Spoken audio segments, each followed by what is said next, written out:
Straight to Mr. Femi Adesina. He joins us on the line this morning. Good morning and thank you for joining us today. Well, I know that the camp is buoyant, they're buoyed by this victory at the moment. But what thoughts are going through? Because I mean, listening to Mr. Olaide in terms of what he thinks that this administration should be thinking about right now.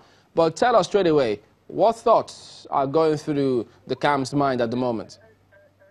So we are busy working towards that, so I was not following your program. Okay, but just tell us straight away, what's the mood of the camp in terms of the thoughts at the moment? The mood? Yes. Oh, naturally, thankfulness, an upbeat mood, one of giving glory to God, congratulating one another. You needed to have seen us, those who work with the president since the news broke. We actually were all watching the report together, and immediately it was pronounced, even though it had been expected from a certain point. Then we congratulated one another. Immediately he went to the campaign office to give a victory speech, and now we are working towards receiving the certificate of return later this afternoon. You know, certain people before now had been asking where you had been. They didn't hear from you for a while. Did you go on holiday, or you're praying somewhere for the victory to happen? No, I'm just there. I'm there, but the fact that you don't see me or hear from me at times does not mean that I'm not on top of what is going on. There are some other things that we do in-house and not necessarily in the clinic lights. Okay, because I mean, at the moment, what Mr. Olaide had said was that he thinks that this administration should use this opportunity to rethink some of their strategies in terms of the anti-corruption fight, the power situation. Is there any room for such thoughts at the moment, having just been announced as a winner? Yeah.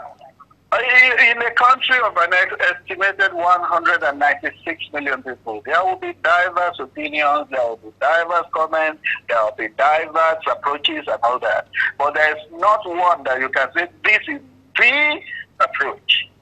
Therefore, anybody that has a contrary thought or recommendation, it doesn't mean that it's casting in concrete. It can only be a recommendation. And then whatever style or approach is being used by government cannot also be cast in concrete. It will always be amended as we go along. But one thing is sure, the president has said it many times, those three focal areas, securing the country, reviving the economy, and fighting corruption will not change. Okay, so in terms of the process, the electoral process, I mean, it's natural. Human beings always want to improve upon what, was previously. Is that thought or that mindset going to be in this administration? Should we look forward to the government signing some bills into law to improve the process? Anything that is a process cannot be static. It cannot be stagnant. It must always improve.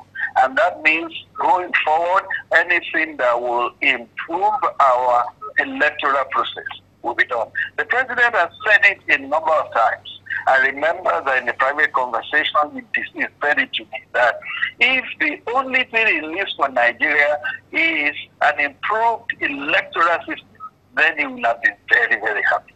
So you can see that he is committed to improved electoral fortunes and system for the country. And in this second term, going forward, any opportunity to bring in policies or programs or projects or laws that will lead to improved political system, you can be sure the president is open to it.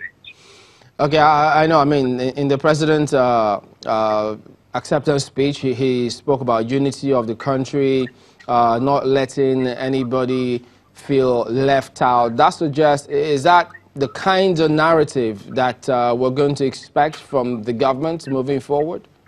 Yes, naturally, it has to be. You recall that in 2015, the president inherited a country that was badly fractured. He was working towards reuniting the country, but there were some people hell-bent on emphasizing the things that divide us. rather than the things that can unite us. And I suspect that they were doing it towards 2019 elections. Now that the elections have come and gone, it's time for everybody to team up to ensure that we have a cohesive, united country. All right, then, Mr. Femi Adesina. Thank you very much indeed for talking to us today. Thank you.